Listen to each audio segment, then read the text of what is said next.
Hi friends, you are into unit number 2 of your syllabus for strategic management. We are into the important phase of this.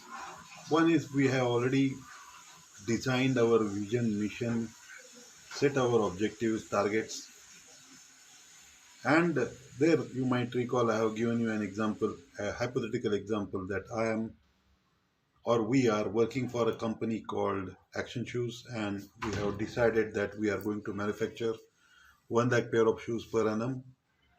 Depending upon the market conditions, we are going to even modify this target, but then this is what the target we have set for our organization. Each one of us will have to work hard for it. Each one have to contribute to the process of achieving the goal. That's what we mean by formulating the strategy through vision mission. We learned that in the first unit. This unit we are focusing on internal and external resources. Understand? Your organization is made up of two kinds of resources, internal and external. What are within the organization called internal resource, what is outside the organization we call to be external resources.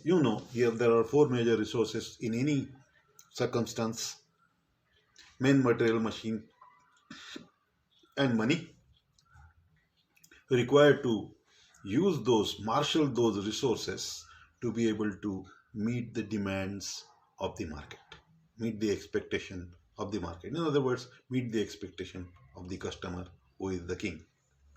Now, for doing that, we'll need to actually indulge into analysis of those resources and try and know for ourselves what all things that we have, how those things are shaping, what all things we have at our disposal, what are the strengths of those resources, what are the weaknesses of those resources, what are the challenges that are being thrown, what are the threats the organization is likely to face. We call this to be an analysis, and for analysis, there are various models, there are various suggestions. Various experts have formulated their way of going about it, and we are going to discuss that in this particular unit. Now, having said that, we are talking about the internal and external analysis. There, we call that analysis to be SWOT analysis. SWOT analysis, that will mean strength, weaknesses, opportunities, threats. We need to know all key resources we have, men, material, machine, money, at our disposal. How many of them are your strengths? How many of them are your weaknesses? What are the things that you need to plug the gaps of? What are the things that you have to focus upon? What are the things that are likely to be chasing you for troubles in future? What are the threats that you are likely to face? The analysis is called SWOT analysis. SWOT analysis, if you follow the word SWOT, S is for strength, O for W for weaknesses, O for opportunities, and T for threat. We have these, and every organization has to make a self-assessment. मेरे पास मेरी शक्तियां क्या है, मेरे कच्चे दुए वो कच्ची किस चीज में मैं कच्चा हूँ. We'll need to work on that. What are the opportunities your organization is likely to get? What kind of support you are likely to get from market, the customer preference you are likely to have? And what are the threats if there are any competitions, if those competitions are providing you a better technological product, a substitute?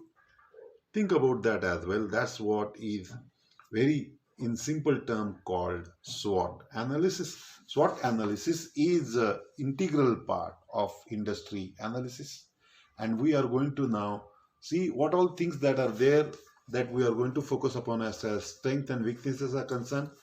We'll see value system. Does your organization has got any values in business? Culture. What is the kind of culture your organization follows? Staffing. Do you have adequate human resource to man your organization? Organizational capital. Does have enough money to produce the products that your or service your company is likely to be in?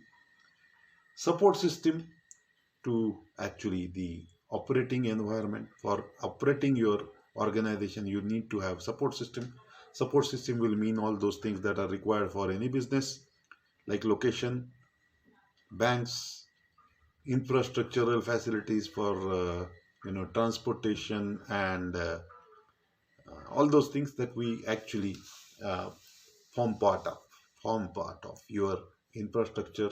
Your infrastructure will include plot of the MIDC you are wanting to build up your factory on, roads that lead to that particular factory, that particular place, people to support the organization. All those things are, and financial capital. If the company has got money enough, if it is raising finance through equity, or is it getting finance from fixed deposits of the people, or is it getting finance from the owner's individual contribution as capital, we'll need to work on that. And that's what is assessment, and that assessment is for strength and weaknesses on those matters. Those matters are definitely going to have bearing on what kind of organization is your company. Then opportunities and threats. There are certain things that are going to be challenged. Your organization is going to be challenged. Now, challenged by what? Challenged by the changing environment. There will be changing environment every now and then. One of the most important sentence is, change is the only permanent thing in life. हर घड़ी बदल रही है रूप जिंदगी. That's going to be the fact. Then the challenges are, or there are going to be problems.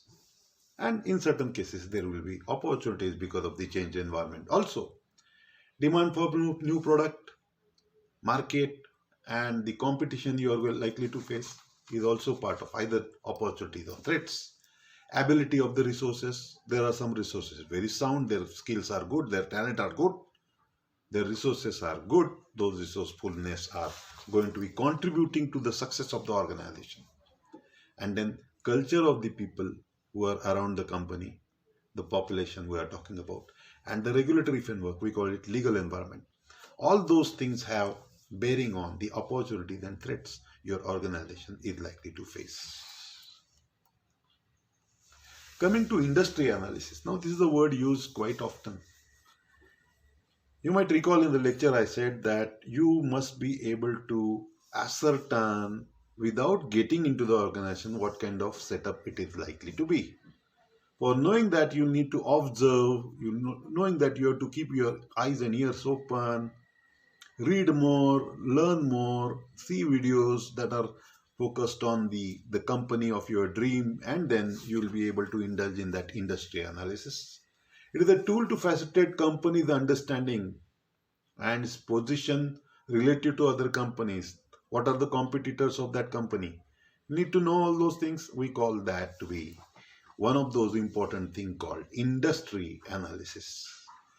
It is actually also making you understand what are the forces the overall industry is facing, from legal environment, from people in the market, and competitors, and the technology, and the political system we have, the stability of the government, so on and so forth. These are going to have bearing on your planning for formulating formulating the business strategies. Now, industry analysis will have five important components. What is the first component? Is competitors. Who are the competitors? Potential competitors, substitute products, customers, suppliers. All those factors are going to have bearing on your industry analysis. Each thing plays important role in the intensity of competition your organization is likely to face, historically as well as in future either. So need to have a very close eye on your competitor, close eye on your substitutes that are being marketed in the product, the customers that are having the preferences and the changes in their liking is taking place, the suppliers for those products that are actually providing the kind of substitute to the organization. Industry analysis is making you understand those things.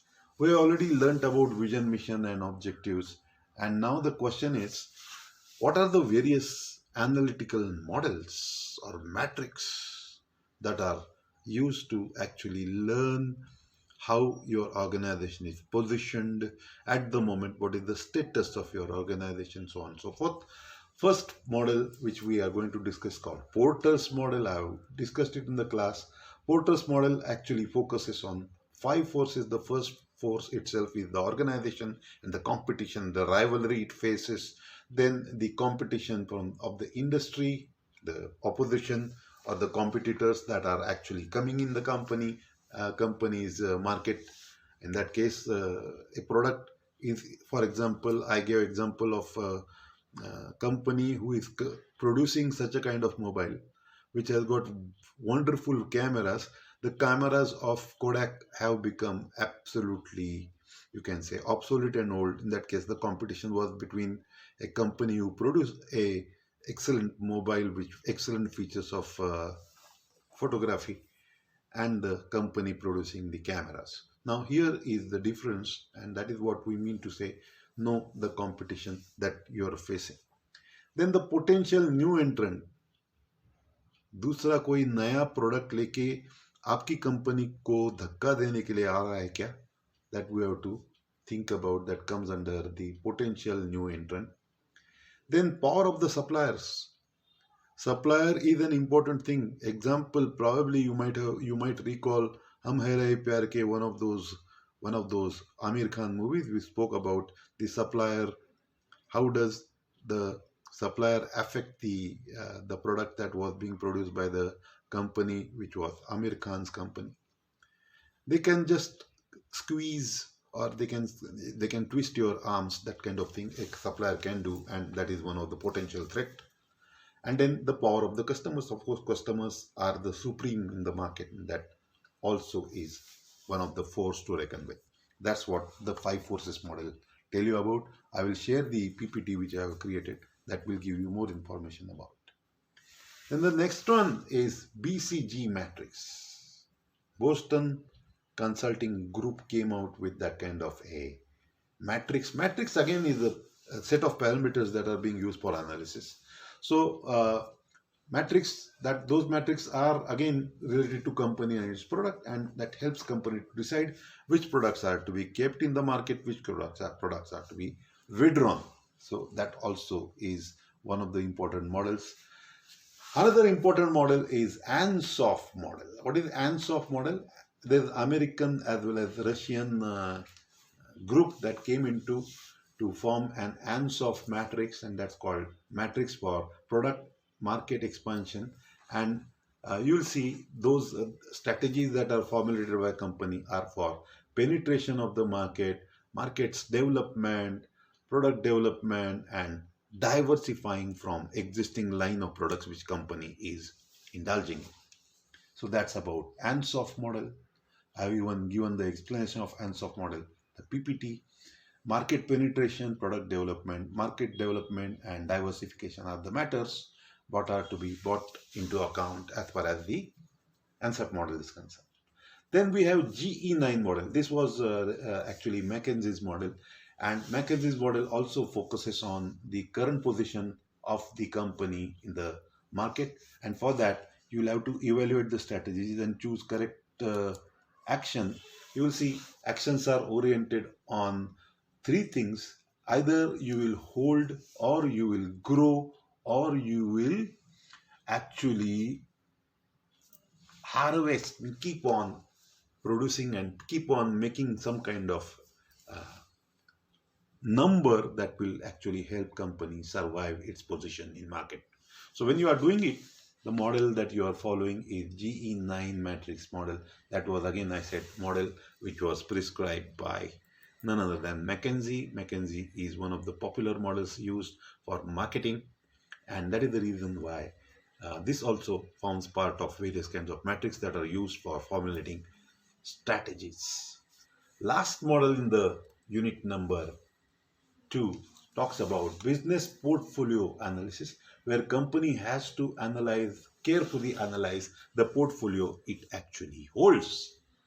Now, process of looking at companies' products and services and categorizing them, or how well they are performing and how competitive they are, the model is called business portfolio analysis. We are indulging in this analysis And there are some steps that are to be followed for portfolio analysis. Those are: first, find out what is the current position of your company's product in the market. Establish investment objectives, which there are 4 5 products, for example. Which product is doing well, where to invest, where to withdraw investment, the decision is to be taken. Asset allocation, which product is going to give you long run profits, you're going to worry about that, and you're going to determine asset allocation accordingly.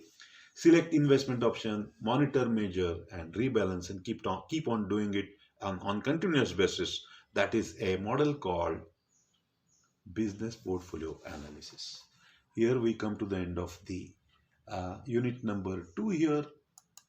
Unit number 3 will be talking about actually formulating strategies. That will be coming up in the next video. Till then, thank you very much. Have a nice day. Enjoy.